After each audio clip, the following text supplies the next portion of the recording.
intelligent, very sharp. And in this first year, both the management trainees assigned to him had resigned and left.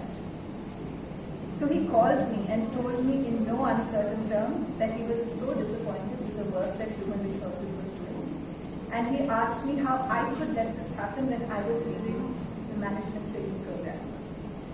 I really had no answer.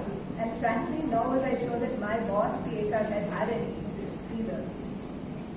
Our head of HR was a very senior Harvard Business School graduate. It was, again, at that time, extremely prestigious, with about a year of retirement. He had drifted into HR from operations. And while I'm sure that he cared about HR, he made every effort to hide that care. So he was a little difficult to work with, and our own interactions were actually minimal. Remember what I was saying about the hard stuff, simple stuff? And they were very formal and largely tense. So one day, when the head of International Business Divisions called me actually and suggested that we send out a questionnaire to understand how our management trainees felt, I promptly agreed. It seemed like a sensible thing to do. And while I did send my boss a copy of the questionnaire in a paper file, I never heard back. Meanwhile, the head of international business was getting quite impatient. And as the HR head was not responding, he said that he would sign the questionnaire. This is how naive I was. I saw nothing wrong with that at all. So the questionnaire went out and all hell broke loose. Along with the responses to the survey itself, one question kept coming at us. Why was the survey signed by the head of international business? Needless to say, my boss, the HR head, was not happy. I was in deep trouble. I had ignored a fundamental rule: don't do anything that can embarrass your boss. Much later, I realized I had simply been a pawn in a power struggle between two leaders. I had, in fact, colloquial language, been played. No amount of expertise with 5-point Likert scales or technical skills and instrument design were anywhere near as important as understanding the dynamics of an organization. And I wrote about this story in a book I'd written a couple of years ago to give a sense of how suicidal it can be to not understand the organizational politics and human dynamics of the place that you work.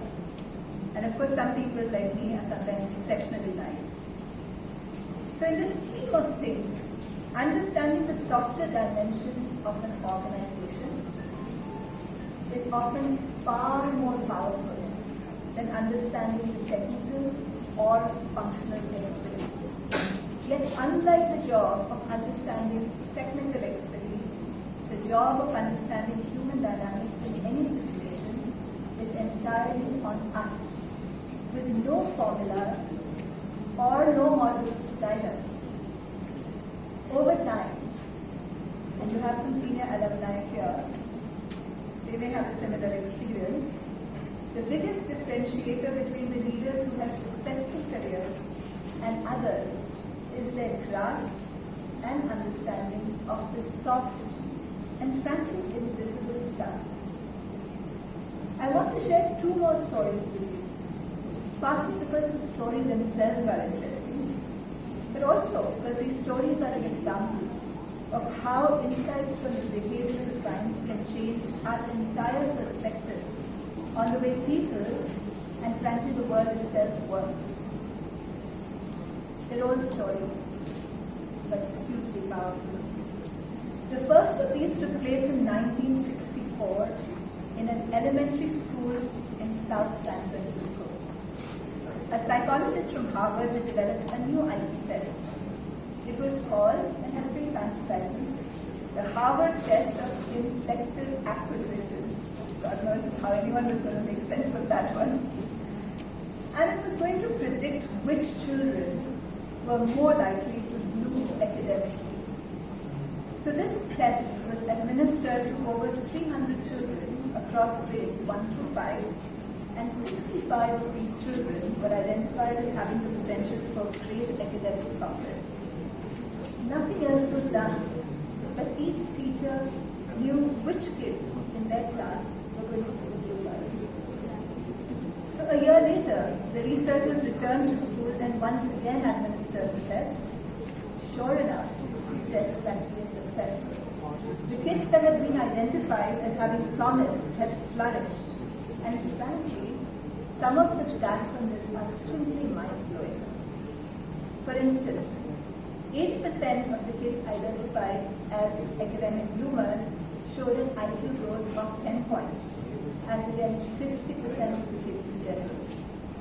What's more, about 20% of the academic bloomers had shown an increase in their IQ of more than 30 points in 1 year.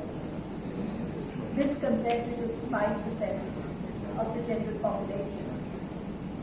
What's more, and not really surprising, is that in the first and second grades, girls identified as bloomers gained 3 times the number of IQ points that boys did.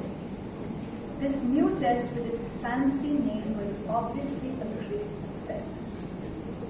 Or was it? The Harvard psychologist resented the need. That he in fact simply administered a standard IQ test and completely randomly assigned 65 children the status of being academic bloomers. That means there was absolutely no difference on average between those kids identified as bloomers and any of them who were in the group. What changed through that 1 year was that the teachers expected so much more from the academic bloomers. They gave them more challenging exercises and perhaps even spoke to them. The magic was not in any inherent advantage that the kids had. It was in the promise that the teachers saw